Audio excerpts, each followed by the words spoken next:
नमस्कार। द देसी अड्डा पर आपका स्वागत है। मैं हूं राकेश तिवारी। देखिए, बिहार के दो बड़े दलित नेता चिराग पासवान और जीतन राम मांझी आरक्षण के मामले पर एक दूसरे से लड़ रहे हैं। बातें ऐसी हो रही है जैसे लगता है कि आरक्षण एनडीए के लिए सिरदर्द बन गया है। और जिस तरह से कोर्ट ने इस पर फैसला सुनाया और उसके बाद जो बिहार में राजनीतिक परिदृश्य उत्पन्न हुआ, दलित जिस तरह से गोलबंद होने लगे पूरे देश के, मायावती हो, चंद्रशेखर रावण हो, चिराग पासवान हो, सब एक मंच पे आने लगे और विपक्ष जिस तरह से उनको समर्थन देने लगा, उससे लगने लगा कि ये एनडीए सरकार के लिए कहीं ये मुद्दा सिरदर्द न बन जाए। लेकिन फिलहाल उस पर विराम लगा है। चिराग पासवान ने भले ही नरेंद्र मोदी से दबाव डालकर कोटे के अंदर कोटे और क्रीमी लेयर के मामले में ये बातें साफ करवा ली है कि सरकार इस पक्ष में नहीं कि कोटे के अंदर कोटा हो और क्रीमी लेयर लागू किया जाए, लेकिन लड़ाई अभी थमती दिख नहीं रही। जिस तरह से जीतन राम मांझी ने ये आवाज उठाया है कि जो लोग केवल हक लेते रहे हैं और जो पिछड़ गए हैं, दलितों में भी, एससी एसटी में भी, उनको उनका हक कब मिलेगा? आखिर जब कोई हक देगा तभी तो, वरना जो लोग इसका फायदा उठाते रहे हैं वही फायदा लेते रह जाएंगे और जो इसमें पिछड़ा वर्ग है वो पिछड़ते जाएगा। बिहार में अब इसको लेकर राजनीति गर्म है। मांझी को प्रशांत किशोर का साथ मिल गया है और चिराग पासवान को तेजस्वी यादव का। बीजेपी इस मामले में अभी अपना स्टैंड क्लियर नहीं कर पाई। हालांकि केंद्र में क्लियर है। मोदी सरकार और सरकार ने अभी ये कह दिया है कि न तो कोटे के अंदर कोटे की बात है, न क्रीमी लेयर की बात है। सरकार कोर्ट के फैसले से अभी उसको समर्थन नहीं दे रहा है। तो एक तरह से देखा जाए तो चिराग पासवान की इस मामले में जीत हो गई है, क्योंकि चिराग पासवान ने ये कहा था कि जो आरक्षण का मामला है ये कोई आर्थिक आधार पर नहीं है, ये छुआछूत से जुड़ा हुआ मामला है। इसे कोटे में कोटे बांटना कहीं से भी जायज नहीं है, बल्कि ये छुआछूत का मामला है और छुआछूत के इस मामले को जिस व्यवस्था में अभी आरक्षण है उसी व्यवस्था में रहने देना चाहिए। अब जबकि सरकार ने इस बात को मान ली है, लेकिन जीतन राम मांझी अपने स्टैंड पे अभी खड़े हैं। जीतन राम मांझी का कहना था कि बरसों से जो एससी एसटी में दबे कुचले लोग हैं, जैसे उन्होंने कुछ नाम भी गिनाया था, मुसहर, भुइयां, ये सब जो जातियां हैं, इनको आरक्षण का जरा सा भी लाभ नहीं मिला। ये दबा कुचला वर्ग अभी दबा कुचला भी है। यदि आरक्षण का कुछ लाभ मिला तो वो पासवान को मिला। वो अन्य जो पिछड़ों में जो दबंग जातियां हैं, जिनकी राजनीति में भी पकड़ है, वे लोग इसका लाभ उठाते रहे। और कुछ इन जातियों में भी जातियां हैं जिसे इसका लाभ नहीं मिला और वो पीछे है। तो क्यों नहीं अब उनको लाभ दिया जाए, तभी आरक्षण का सही लाभ लोगों तक पहुंचेगा। लेकिन इस पर सरकार की सहमति अभी नहीं मिली है। लेकिन जीतन राम मांझी पूरी तरह से इस पे मुस्तैद हैं और ये बातें कह भी रहे हैं। और यहाँ तक कि उन्होंने चिराग पासवान को इस मुद्दे पर स्वार्थी तक कह दिया और कहा कि उनका जो हक है, वाजिब हक है, वो उन लोगों को मिलना चाहिए। अब देखिए, इस मामले पर बिहार की राजनीति गर्म है।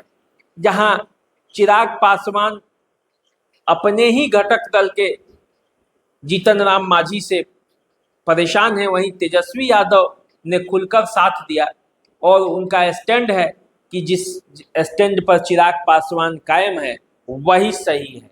जाति के अंदर, कोटे के अंदर कोटा नहीं होना चाहिए और न क्रीमी लेयर होना चाहिए। प्रशांत किशोर को हालांकि जीतन राम मांझी का साथ मिला है। प्रशांत किशोर चाहते हैं कि जो जिनका हक से वंचित रह गए हैं उस कोटे के अंदर भी उनको मिलना चाहिए। तो अब देखिए बिहार की राजनीति में कई तरह की बातें चल रही हैं। बिहार की राजनीति में असल लड़ाई जो है वो दलितों के बीच भी चल रही है, और वो लड़ाई है मुख्यमंत्री की कुर्सी का, राजनीति में भागीदारी का। कौन उसमें सत्ता का केंद्र बनेगा। जैसे जीतन राम मांझी बिहार के मुख्यमंत्री रह चुके हैं, वो राजनीति में, दलित राजनीति में अपना स्थान चाहते हैं, जबकि चिराग पासवान युवा होने के कारण बड़ी तेजी से बिहार की राजनीति में अपनी जगह बनाई है। तो अब ये टकराव जो है वो असल में वोटों का है, और दोनों घटक दल एनडीए के ही साथी हैं, तो इसलिए ये टकराव दिख रहा है। अब सुप्रीम कोर्ट के इस फैसले ने एनडीए के घटक दलों के लिए सिरदर्द का काम किया है, और घटक दल जो है वो आपस में ही उलझ रहे हैं। सबका अपना अपना नजरिया है, सबका अपना अपना स्टैंड है, और उस स्टैंड पे कितने आगे तक काम होगा, कितने आगे तक लड़ाई लड़ी जाएगी, क्योंकि विधानसभा चुनाव जो 25 का है वो सामने है, और हर दल चाहता है कि उसके समर्थकों में ये संदेश जाए कि असली दलितों का हितैषी वही हैं, और सब लोगों को एक साथ लेकर चलने का मद्दा उन्हीं में है। और इसीलिए ये लड़ाई चल रही है। जीतन राम मांझी और चिराग पासवान एक दूसरे से उलझ रहे हैं। हालांकि चिराग पासवान के 5 सांसद हैं, और 5 सांसद के बदौलत चिराग पासवान मोदी पर अपना दबाव बनाए हैं। जीतन राम मांझी के पास सिर्फ 1 सांसद है, लेकिन नीतीश कुमार को इससे फायदा हो सकता था, क्योंकि नीतीश कुमार का जो शुरू के समय से जो स्टैंड है कुछ इसी तरह का है। वो पिछड़ों में अति पिछड़े को बांटे, उन्होंने सोशल इंजीनियरिंग किया, और इस तरह से एक बहुत बड़ा वोट बैंक जो नीतीश कुमार के साथ आ गया। तो अब नीतीश कुमार ये चाहते जरूर होंगे कि जो पीछे छूट गए हैं, जो छूट गए हैं राजनीति के मुख्य धारा से, सामाजिक मुख्य धारा से, आर्थिक रूप से मुख्य धारा से जो पीछे छूट गए हैं एससी एसटी में, वो कम से कम अपने हक के लिए आगे आए। तो इसमें जनता दल यूनाइटेड को भी लाभ हो सकता है, क्योंकि इसी राजनीति पर तो नीतीश कुमार चलते हैं। अब देखिए बिहार के 2 दलित आपस में लड़ रहे हैं, तो इसका फायदा किसको होगा, सबसे बड़ा सवाल यही है। तेजस्वी यादव ने भी अपना समर्थन दिया है कि कोटे के अंदर कोटा नहीं होना चाहिए, और न क्रीमी लेयर होना चाहिए। देखिए असल मामला यही है कि जो राजनीतिक रूप से जिन्होंने आरक्षण का लाभ लिया है, वो इस लाभ को छोड़ना नहीं चाहते किसी भी कीमत पर, चाहे भले इसका पूरा लाभ उनके समाज के सभी लोगों को मिल रहा हो, नहीं मिल रहा हो। जिसे मिल रहा है वो अपना हक छोड़ना नहीं चाहता किसी भी कीमत पर, और यही लड़ाई का मूल कारण है। यदि किसी ने बार बार आरक्षण लिया है और अब वो इतना मजबूत है जिसे किसी भी आरक्षण की जरूरत नहीं है, तो वो भी चाहता है कि आरक्षण का लाभ उसे ही मिले, न कि उसी के जाति के, उसी के वर्ग के उस व्यक्ति को जिसे आज तक आरक्षण मिला ही नहीं। तो जो जिसे नहीं मिला वो चाहते हैं कि मिले, और जिसे मिला है वो चाहते हैं कि हम छोड़े नहीं। तो ऐसे मामले में अब बिहार की राजनीति में आने वाला जो चुनाव है उसमें किस तरह से ये मुद्दा बनेगा, क्या दलितों के बीच भी वोटों का बंटवारा होगा, और यदि बंटवारा होगा तो उसका लाभ किसको मिलेगा, ये आने वाले समय में पता चलेगा।